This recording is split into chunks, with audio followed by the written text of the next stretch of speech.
नमस्कार विद्यार्थी मित्रों। आज हम लोग पढ़ने जा रहे हैं हिंदी व्याकरण और हिंदी व्याकरण में हम देखेंगे काल। काल क्या होता है पहले उसे जानना जरूरी है। काल जो है वह होता है क्रिया के जिस रूप से किसी कार्य के होने या करने के समय का बोध होता है उसे काल कहते हैं। यानी कि कार्य कौन से समय पर हो रहा है उसके समय के बारे में जिसे हम जानकारी मिलती है व्याकरण में ही, उसे हम लोग काल कहते हैं। काल जो है वह तीन प्रकार के हैं। प्रथम भूतकाल, द्वितीय वर्तमान काल और तृतीय भविष्य काल। यानी भूतकाल, वर्तमान काल, भविष्य काल, यह तीन प्रकार के काल जो हैं।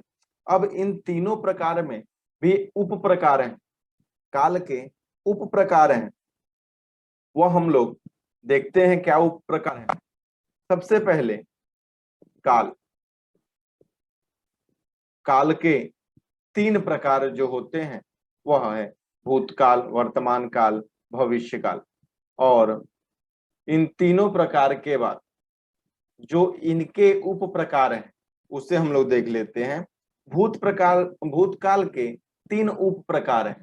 पहला जो है वह सामान्य भूतकाल, दूसरा अपूर्ण भूतकाल, तीसरा पूर्ण भूतकाल। सामान्य भूतकाल, अपूर्ण भूतकाल, पूर्ण भूतकाल जब यह आता है तो इसमें हमें क्या करना है, किस प्रकार इससे हमें पता चलेगा कि इससे सामान्य भूतकाल से हम अपूर्ण भूतकाल में कैसे परिवर्तन करेंगे और अपूर्ण से पूर्ण में कैसे परिवर्तन करेंगे। इसीलिए मैंने आपको एक छोटा सा कीवर्ड्स आपको दे रहा हूं। जैसे सामान्य भूतकाल में आ, ई, ए ये स्वर का प्रयोग होता है। यानी कि शब्द में, वाक्य के अंत में जो भी शब्द रहेगा उसके अंदर आ, ई, ए इसका प्रयोग होगा। उसके अंदर आ, ई, ए इसका प्रयोग होता है। अब वो अगर वो आ, ई, ए इसका प्रयोग अगर शब्द के आखिरी में होगा तो वह शब्द क्या बन जाएगा? तो जैसे कि गया, गया, गई, गए, चुका, चुकी, चुके, यहां पर इसका प्रयोग होगा। अब इसके बाद अपूर्ण भूतकाल में अगर आप आते हैं तो अपूर्ण भूतकाल में भी कुछ शब्द हैं। जैसे कि वाक्य के अंत में इन शब्दों का प्रयोग होता है। पहला जो है वह रहा था, रही थी, रहे थे। रहा था, रही थी, रहे थे।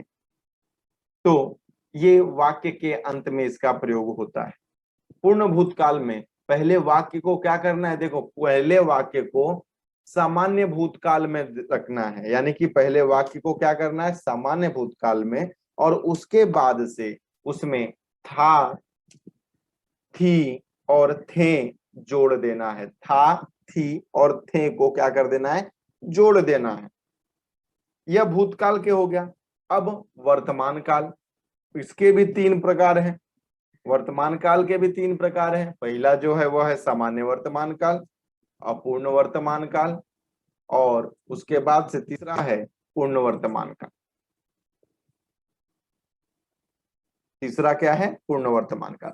अब सामान्य वर्तमान काल के अंदर, इसके अंदर भी कुछ कीवर्ड्स दिया गया है कि जैसे वाक्य के अंत में इन सब वर्ण शब्दों का प्रयोग होता है। ता है, ती है, ते हैं, ता हूं, ती हूं, ते हो, इन सब शब्दों का प्रयोग होता है। यानी कि वाक्य के अंत में जो भी, क्रिया के अंत में जो भी रहेगा का शब्द रहेगा उसके साथ में यह जुड़ा रहेगा। अपूर्ण वर्तमान काल में क्या होता है? अपूर्ण वर्तमान काल में होता है रहा है, रही है, रहे हैं, रहे हैं, रहा हूं, रही हूं, रही हो। तो यहां पर इन सब का प्रयोग होता है। यानी रहा के साथ में है लगता है। जब है लगेगा तो यह वर्तमान में हो जाएगा, और था लगेगा तो भूत में हो जाएगा। अब पूर्ण वर्तमान काल देखते हैं। पूर्ण वर्तमान काल में देखोगे तो सेम करना है। जैसे पूर्ण भूतकाल कहिए थे वैसे ही पूर्ण वर्तमान काल करना है। बस इसमें थोड़ा सा फर्क है। क्या है? पूर्ण वर्तमान काल के अंदर हमने सामान्य भूतकाल के साथ में है हैं और हूं जोड़ना है, हैं और हूं को क्या करना है, जोड़ना है। अब इसके बाद आता है भविष्य काल। भविष्य काल का मतलब होता है कि जो क्रिया जो भविष्य में होने वाली है उसे भविष्य काल कहते हैं। भविष्य काल जो है एक प्रकार है सामान्य भविष्य काल, और समान भविष्य काल का पहचान क्या होता है, वाक्य के अंत में गा गी गे, यही तीन शब्द रहते हैं, गा गी गे, गा गी गे।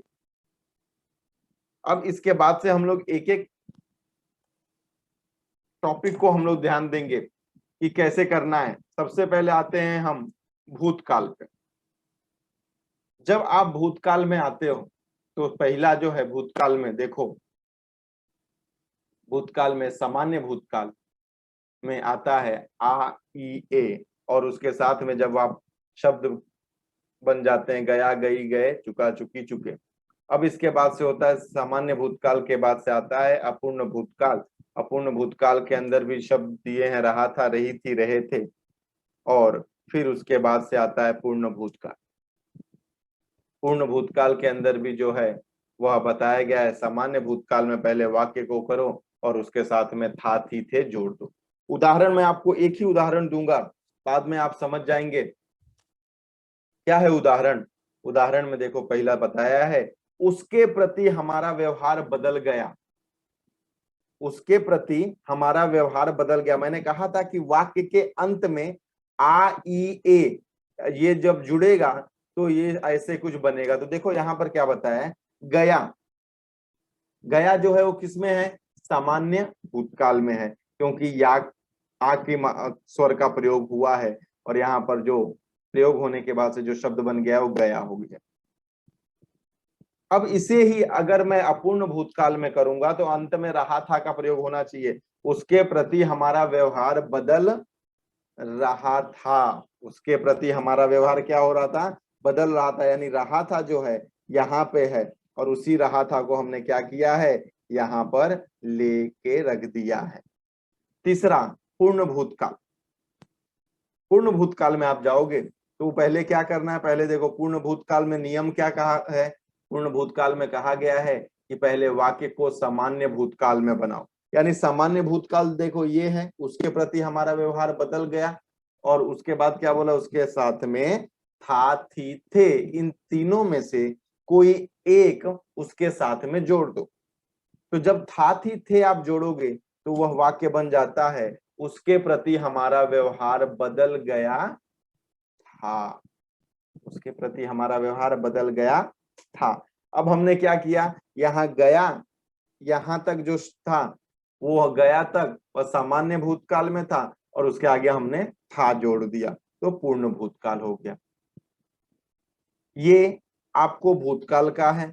फिर आगे बढ़ते हैं। आगे जो है वह आपके सामने आएगा वर्तमान काल। वर्तमान काल के भी तीन प्रकार हैं। कौन कौन से, वर्तमान काल के जो तीन प्रकार है उसमें से पहला है सामान्य वर्तमान काल, अपूर्ण वर्तमान काल और पूर्ण वर्तमान काल। सामान्य वर्तमान काल में क्या आता है, सामान्य वर्तमान काल के अंदर है कि वाक्य के अंत में ता है, ती है, ती है, ते है, ता हूं, ती हूं, ते हो, ती हो, इन सब का प्रयोग होता है। अपूर्ण वर्तमान काल में क्या होता है, रहा है, रही है, रही है, रहे हैं, रहा हूं, रही हूं और रही हो। देखो इसके अंदर जहां पर ये है के ऊपर जहां पर डॉट दिया है, बिंदु दिया है, उसे हम लोग अनुनस्वर बोलते हैं, यानी उसे उसे उच्चारण करने में नाक का प्रयोग होता है, इसीलिए हैं। और फिर उसके बाद से पूर्ण वर्तमान काल में क्या बोला है, पूर्ण वर्तमान काल में कहता है कि पहले वाक्य को सामान्य भूतकाल में लिखो, फिर उसके साथ में है, हैं और हूं, इन तीनों में से जो भी वाक्य के साथ में जुड़ने में काबिल है उसे जोड़ दो। उदाहरण देख लेंगे कि पहले एक उदाहरण अगर आता है जो हम लोग लिखते हैं, वह घर जाता है। वह घर जाता है यानी कि जाना, जाना, गया, ये दोनों जो है वह सहायक क्रिया है। जाता का क्या हो जाता है, मूल क्रिया गया होता है, जाना होता। तो वह घर जाता है, तो जा गया उसका मतलब क्या हो गया, ता, ता का प्रयोग हुआ है। जाता है, यानी कि वह घर जाता है जो है वह सामान्य वर्तमान काल आएगा, कि वाक्य के अंत में ये ता है जरूर आएगा। अगर ता वहां पर त का प्रयोग हुआ है तो वह सीधा सामान्य वर्तमान काल में लिख देना। फिर उसके बाद से दूसरा जो है, दूसरा बताया गया है कि वह घर जा रहा है। अब जाता का जाना भी होता है, तो जा, वह घर जा रहा है, वाक्य के अंत में क्या हुआ है, घर जा रहा है, यानी रहा है का प्रयोग हुआ है। तीसरा देखो क्या है, तीसरा पहले मैंने क्या किया, पहले उस वाक्य को मैंने सामान्य भूतकाल में किया। तो सामान्य भूतकाल क्या होता है, वह घर जाता है, इसका सामान्य भूतकाल होता है वह घर गया है, वह घर गया है। गया जो है वह घर गया, ये हो जाएगा सामान्य भूतकाल। अब आप बोलोगे सर वह घर जाता, वह घर जाता ऐसे लिखेंगे तो वह वाक्य नहीं है। वह घर जाता अगर उसके आगे है जोड़ दोगे तो वह सामान्य वर्तमान काल में हो जाएगा। इसीलिए वह घर जाता का हो जाता है मूल क्रिया सा जो है गया, तो जाना का हो जाता है गया, तो यहाँ पर हो जाता है वह घर गया है। तो यह जो है पूर्ण वर्तमान काल में यह हो गया। अब इसके बाद से हम आगे बढ़ते हैं। जब आगे बढ़ेंगे तो आपको पता चलेगा कि वर्तमान काल के बाद से एक और है, वह है भविष्य काल। भविष्य काल जो होता है, भविष्य काल मतलब वह जो आने वाले समय पर होने वाला है, कार्य जो आने वाले समय पर होने वाला है। सामान्य भविष्य काल, सामान्य भविष्य काल में बस वाक्य के अंत में बस यही देखने का कि 3 वर्ड रहता है। पहला होता है गा गी गे, गा गी गे। अब जब वो गा गी गे होता है तो वाक्य देता हूं, बहुत आसान है कि जो चीज हुआ नहीं है, हो नहीं रहा है, आने वाले समय पर होने वाला है उसके लिए, तो वहां पर आएगा उसके प्रति हमारा व्यवहार बदल जाएगा। उसके प्रति हमारा व्यवहार क्या हो जाएगा, बदल जाएगा। अगर ये बदल जाएगा यानी कि अभी तक बदला नहीं है, भविष्य में होने वाला है, तो वाक्य के अंत में गा का प्रयोग हुआ है, तो यहाँ पर लिखने का यह जो है यह सामान्य भविष्य काल है। दूसरा, वह घर जाएगा। वह घर कहाँ, वह किधर जाएगा, घर जाएगा। तो घर जाएगा ना, गया तो नहीं है, अभी वो बैठा है, कब बाद में जाएगा, यानी कि आने वाले समय में वो जाने वाला है। तो यहाँ पर ऐसे ही सामान्य भविष्य काल का जो है वह में गा गी गे, ये तीनों शब्दों को ध्यान में रखते हुए बताने का कि सामान्य भविष्य काल के अंदर गा गी गे का प्रयोग होता है। अभी यहाँ पर आप लोगों को मैंने एक एक उदाहरण दिया हूं। अब आप इसको देखकर, इस वीडियो को देखकर आप चाहिए तो आप बहुत सारे वाक्य बना सकते हैं, और वहां पर आप खुद से कोशिश करो कि आपका वाक्य जो है वह बन जाए। और आपको यह वीडियो जो है वह पसंद आया होगा, आपके समझ में भी आया होगा। तो इसलिए इस वीडियो को लाइक करें, सब्सक्राइब कर, चैनल को सब्सक्राइब करें और अपने दोस्तों के साथ में भी शेयर करें, क्योंकि कहते हैं ज्ञान बांटने से और बढ़ता है। धन्यवाद। जय हिंद।